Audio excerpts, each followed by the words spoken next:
you cannot understand electoral politics in this country without understanding the business of politics. And the same is true of Capitol Hill.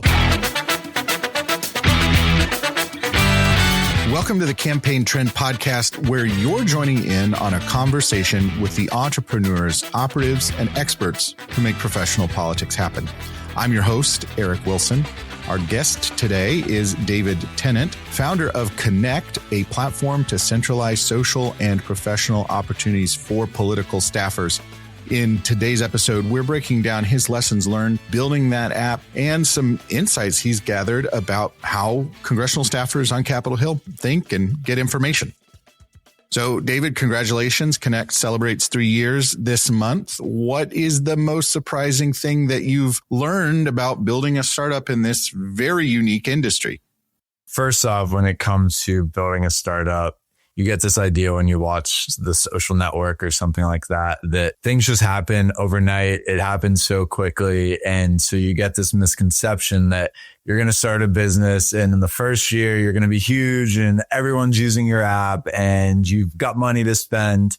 And that was just not the case for myself. But from the startup perspective, it took a lot of time to get going, but more on the political side, it's been really interesting to see, especially through our polling that we do called Capitol Pulse.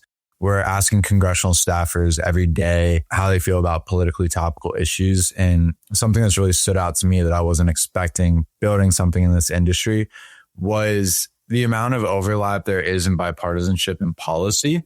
A lot of the times when you think about how a typical Republican or Democrat is going to think about healthcare or big business or whatever it may be, you have these preconceived notions of how they're going to think or respond to these polls. Most of the time, I'm dead wrong on what I think it's going to be. And so it's been really interesting to see opportunities where there's room for bipartisanship on healthcare. On one that I found really interesting was Republicans were extremely supportive of Lena Khan's reign during the Biden administration. Oh, interesting. And a reigning in big business. So not something you would have expected, but I mean, the party's moving in a more populist direction. So I guess you could guess it, but didn't expect to see it from a policy perspective. It's good to see that there's an appetite for bipartisanship from staffers themselves, but I didn't think necessarily how much overlap there would be in ideological thinking.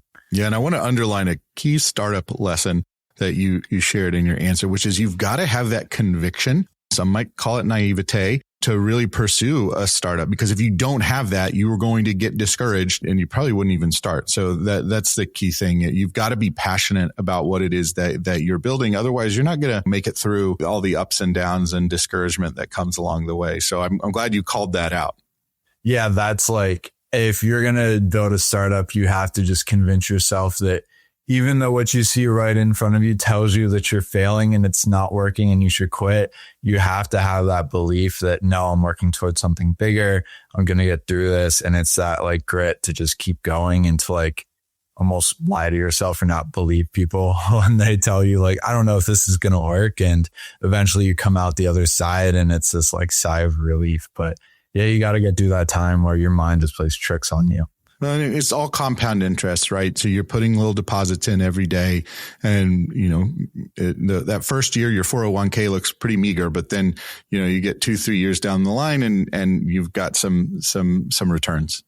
Yeah. And I mean, I put a good chunk of money into this business. I was able to save up during COVID, and it's the same as going to business school, right? I could have spent more money to go to business school, learn how to build a business, or I could just build a business. Just build a business. And if it fails, which I don't like to think that this is going to fail or open up that door, but the backup is okay, if this is a complete disaster, at this point, I've made my money back, so we're okay. But early on, it was if this doesn't work out, I learned how to build a business. This is going to set me up for the future. And it was cheaper than going to business school. Yeah. And I think, one, based on everything I'm seeing, your trajectory is such that you're not on the path to failure. You're running a very successful business. But I think for people who are thinking about startups, that risk of failure is not as significant as you might think, because a really effective startup is able to pivot. And so the thing that you started out to do, you're going to learn a lot of things about how not to do that. And then you're going to pivot to something else. And as long as you have that grit and determination and conviction in the problem you're trying to solve, you're going to end up in a good place. And so like the failure isn't the worry I think most people should concern. It's like no one caring. That's the thing that you don't want to have happen. Yeah. You get that too. It's early on, we were just an app and I'd invested money into building an app. And so like my mind was dead set. No, the app has to work. The app has to work. Meanwhile, I'm ignoring like this blossoming newsletter business that I just don't want to accept that this could be like a main part of this. But over time, my heart got through it and I realized, okay, like let's redirect funds, focus a lot on that, and then come back to technology to a different point. But yeah, you got to be flexible. Well, I really think that you cannot understand electoral politics in this country without understanding the business of politics. And the same is true of Capitol Hill, right? You can't understand what's going on in Congress unless you understand the men and women who make the institution function. So based on the community that you have and the research, what do congressional staff, House or Senate, Republican or Democrat, have in common aside from some of those policy agreements? What type of people are they? They are extremely smart. They're dedicated to work hard and they care about connection. I think like the human body, the human mind, spirit is just so focused on finding connection. And it's hard to find in this town. So we wanted to provide an opportunity there. But also, we have this idea in politics that when we generalize the opposite party, that like the other side is just like doing things wrong and they're intentionally like doing things wrong. Whereas in reality, all these people are coming to the Hill. And whether you agree with how they're going about like their policy decisions, they're there because they care, right? Like they're not trying to screw things up. They're trying to do the best that they can based on what they believe. And that might be different than what you believe. But at the end of the day, we're all trying to make this place better. Hopefully we're trying to make it more efficient. But like, there's a lot of opportunities. And like, the thing is, everyone's young too. Like there are a few people that are over 30, maybe like 25% of the Hill. But most of these people are super young. It's their first job out of school. They're working their way up the Hill and they just want to feel a part of something. They want to feel a community and have opportunities to grow. And that was what's great about TC. That's why I moved here, is there's so many opportunities to be in those type of worlds. Yeah, it's an intentional community, right? You've got especially a place like Capitol Hill, you move from all over the country to be there, to do a thing. And so it is interesting to hear you say that it can be difficult to develop connection there. Tell us a little bit more about that. Why do you think that is?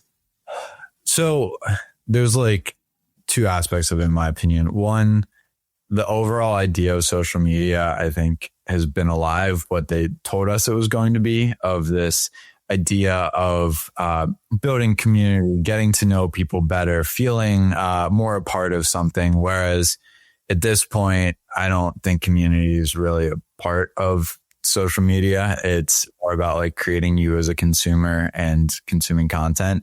But that's the cynical side of my brain thinking about like that world. But I think the other hard part is everyone's coming from all over the country. In my experience, I get here, I go onto Facebook and look at my University of Pittsburgh alumni group and realize there's 8 people in the group. Talk to the administrator of the group and he's like, yeah, DC is the biggest network outside of Pittsburgh for people from Pitt. Yep. And I'm like, all right, so where are all these people? Like, help me find them. This is my like ingrained connection. We have something in common. And just like in my time on the Hill and DC, I realized there's no centralized process to figuring out who the other people are that are similar to you, that you're going to have like natural connections with. And so that was one of the reasons why I wanted to start Connect, was to be able to go on the app, to go on your profile and see, all right, here are all the people from Pennsylvania. Here are all the people that went to Pitt. Here are all the people that like watching baseball. And try to just like help that process, because everyone's coming from somewhere different. You share things in common with certain people in town, but some of them could be in Northwest or Navy Yard, whatever it is. So trying to help people just like find that common connection quicker than having to do it on your own and run around to a bunch of receptions or whatever it may be and hope you run into the right people. That is such a fascinating generational divide because, as you know, I worked on Capitol Hill like 20 years ago, it seems like, but 2007 was when I first started out on the Hill. So before Twitter, before Facebook was beyond kind of just a college campus thing. And the way you built your community was you plugged into your state society, your alumni chapter. And then and this is where I think social media is strong, is it can help you maintain those offline connections. But that's so fascinating that if you flip it the other way and you start online to try and go to offline, that can be really difficult. And so it's just fascinating to see that generational divide. So what are we seeing with this current, we had new members come in. So they bring new staff, new administration in the White House. And so that means lots of turnover. So what's it like working on Capitol Hill during this second Trump administration? Yeah. Now, obviously I can only speak secondhand of like what my users are telling me. Well, your users would never tell us what they think about what's going on. So you have to be our interpreter. Fair enough. I'll rat them out. But like basically it just seems like they're really busy. When I talk to them at events, like there's like, yeah, I'm swamped right now. And that seems to be a common theme with how quickly the Trump administration is moving through like executive orders and different policies that they're putting out there. They're kind of trying to overwhelm. It seems like that's their strategy. And it's hard keeping up because the thing about on the Hill, at least in my perspective from being a communicator, was you have to know what's going on and all the different things that are going on. You have to synthesize it and message on it and understand it. And so there's like drinking from a fire hose right now. And so I think they're just trying to survive. And I think things are slowing down a little bit on the other side of the budget for now. But it's a constant, just like sprint, but also a marathon. And I think now that the weather's getting nicer, things will be a little bit chiller. They can be outside, get some fresh air, some warm weather, hang out at bull feathers. So I'm hoping that just gives everyone a little bit of peace of mind coming out of just like a crazy first few months. Yeah. And so, based on that insight and other things that you've learned, from this community, what's a change that you would make that would improve the quality of life on Capitol Hill for staff to help them better serve the American people? Yeah, I have a few different answers here. I think from a personal perspective, like my mindset goes to like, how can we better embody Christ-like values in how we communicate with others in politics? Whether that's like loving your enemies or being forgiving or understanding or trying to listen first. I really think that our political institutions are not embodying those values right now. And it's creating a toxic environment for messaging. The other part of it is I don't see deliberation as something that is encouraged or really even talked about these days. And my ideal version of Capitol Hill, I think it's embodying those values, but also figuring out how we can have conversations, being willing to disagree and to not like hate someone on the other side for believing what they believe, but maybe seeing it from a perspective of, okay, like they were raised differently than I was or came up with different experiences. How can I better understand their side? And like, that's a tool to better argue against them, right? If you understand the other side and come at it from a perspective of empathy, you can better break down their argument in a way. Like, why don't we like debate anymore? I feel like we just kind of yell at each other.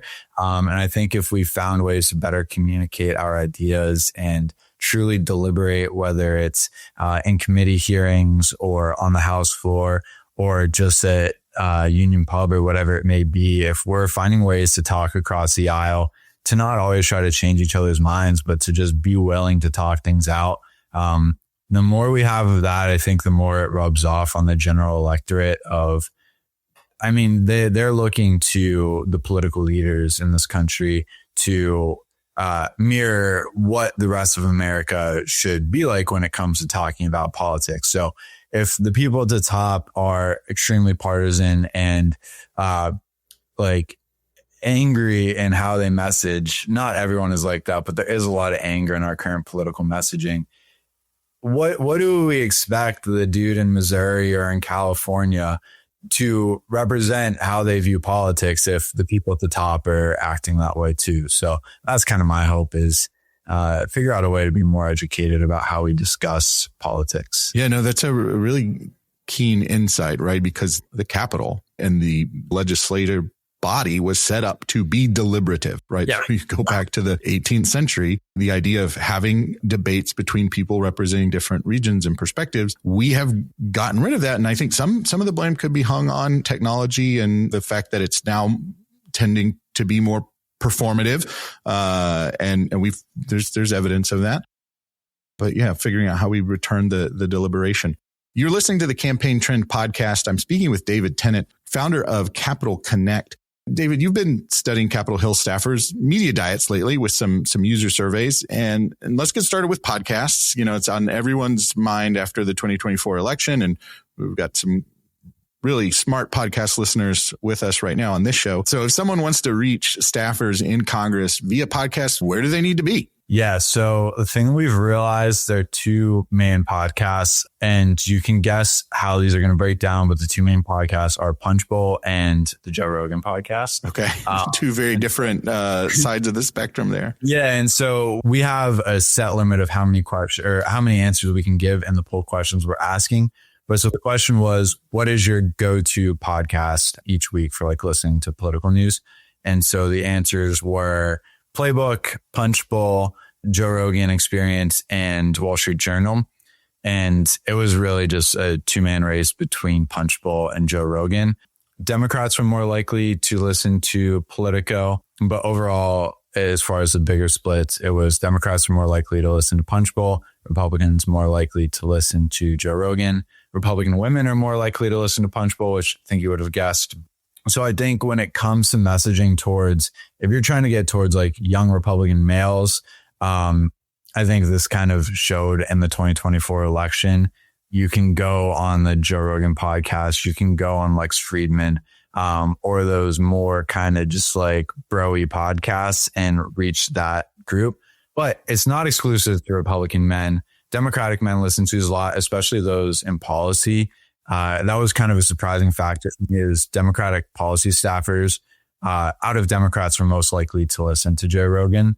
But towards the more newsy splits too, you get the playbooks and the Daily Punch, but Punch Bowl seemed to be a much more popular podcast than Playbook, where not the same splits happen when it came to newsletter consumption. Yeah.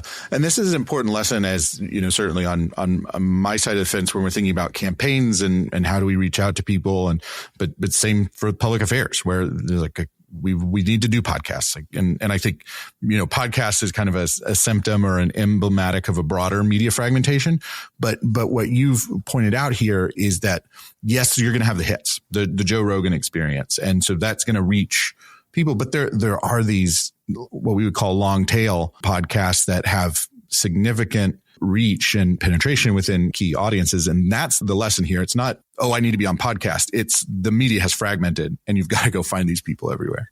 Yeah. And I think there's a misconception, because we did another question recently, and I can get more into the details as we go. But question we asked was, we asked staffers what their primary news source is, and news sites and social media were kind of the main answers there. But independent media got 17% overall, small number comparatively, but there's this misconception that independent media is more of a thing on the right when it comes to like those podcasts.